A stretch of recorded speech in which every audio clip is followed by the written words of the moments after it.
کوئی شخص یقین کے ساتھ نہیں کہہ سکتا کہ اب حالات کا کیا رخ ہوگا، اس لیے کہ ظاہر بات ہے قرآن مجید میں مستقبل کے بارے میں خود حضور سے کہلوایا گیا، وَإِنْ أَدْرِي أَقَرِيبٌ أَمْ بَعِيدٌ مَا تُوعَدُونَ۔ لوگوں مجھے معلوم نہیں ہے کہ جس بات کی تمہیں خبر دی جا رہی ہے وہ قریب آ چکا ہے یا دور ہے۔ وَإِنْ أَدْرِي لَعَلَّهُ فِتْنَةٌ لَكُمْ وَمَتَاعٌ إِلَىٰ حِينٍ۔ اور میں نہیں جانتا، ہو سکتا ہے اللہ کچھ اور مہلت دے دے تمہیں، اور کچھ اور آزمائش جو ہے اس کے لیے تمہارے لیے کوئی اور مہلت عطا فرما دے، ہو سکتا ہے۔ تو میں بھی کسی دعوے سے نہیں کہہ رہا، لیکن دو امکانات ہیں۔ امکان نمبر ایک کیا ہے؟ ابھی عالم اسلام کا ایک سالڈ بلاک ہے جو یہودی ورلڈ آرڈر کی نگاہوں میں کھٹک رہا ہے۔ میں کھٹکتا ہوں دل یزداں میں کانٹے کی طرح، اگرچہ ان کی اسٹریٹجی کیا ہے، ایک ایک کر کے ان کے حصے بکھرے کر کے تیا پانچا کرو۔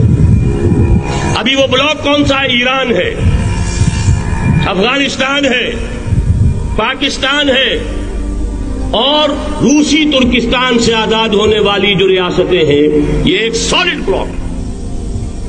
یہ عجمی مسلمان عربی نہیں، عربی گئے، یہ نوٹ کر لیجئے، اس لیے کہ عربوں کو اللہ نے فضیلت دی تھی، محمد ان میں سے تھے صلی اللہ علیہ وسلم، یہ رتبہ بلند بلا جن کو مل گیا۔ لیکن ساتھ ہی اللہ نے دھمکی بھی دے دی تھی سورہ محمد میں، ان تتولوا یستبدل قوما غیرکم، اگر تم پیٹھ دکھا دو گے اس مشن کو جو ہم نے تمہارے حوالے کیا ہے، تمہیں ہٹائیں گے، کسی اور کو لے آئیں گے۔ اور یہ بات ہو چکی ہے 13ویں صدی عیسوی میں، 1258 میں جب سقوط بغداد ہوا ہے، عربوں کے ہاتھ سے عالم اسلام کی قیادت چھین لی گئی، معذور کر دیا۔ اس کے بعد قیادت کن کے ہاتھوں میں آئی؟ ترکوں کے ہاتھ میں، ترکان تیموری ہندوستان میں، ترکان صفوی ایران میں، ترکان سلجوقی مڈل ایسٹ میں، اور ترکان عثمانی کا تو کہنا ہی کیا ہے، وہ ایشیا مائنر سے چل کر آپ کو معلوم ہے کہ مشرقی یورپ کا کتنا بڑا علاقہ، دی گریٹ آٹومان امپائر اس صدی کے آغاز تک قائم تھی۔ اس صدی میں عجیب عجیب معجزے ہوئے ہیں۔ گریٹ آٹومان امپائر جو 3 بر اعظموں پر محیط، نام و نشان ختم۔ دی گریٹ USSR، نام و نشان ختم۔ اب تو روس صاحب ایک ملک کی حیثیت سے رہ گئے۔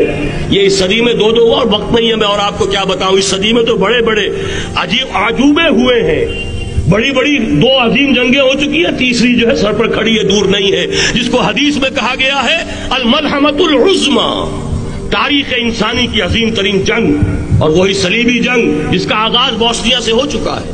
بہرحال اس وقت جو میں کہہ رہا تھا، ورنہ میرے پاس تو یعنی یہ کہ درد دل کہنے کے لیے وقت نہیں ہے، مجھے اپنی بات کو محدود کرنا پڑ رہا ہے، لیکن میں اب آ رہا ہوں اصل موضوع کی طرف، کہ ایک امکان تو یہ ہے کہ اس بلاک میں اسلام کا احیاء ہو،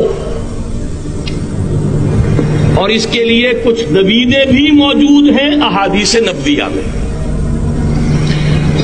وہ تو آپ نے سنا ہوگا اقبال کا شعر، میرے عرب کو آئی ٹھنڈی ہوا جہاں سے، میرا وطن وہی ہے، میرا وطن وہی ہے۔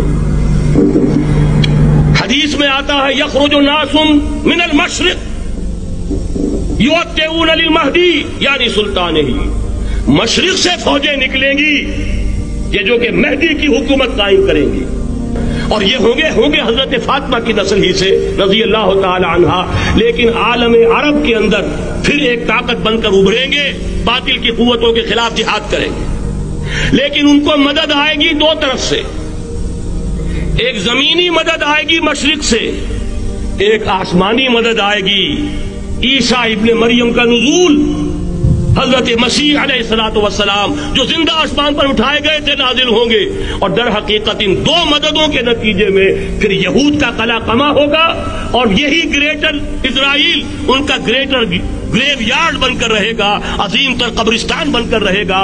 اس کی بڑی واضح حدیثیں موجود ہیں، اس کی بڑی تفصیلی خبریں موجود ہیں، یہ احادیث کی کتب کے اندر، بدقسمتی سے ہماری اس کی طرف توجہ نہیں ہے۔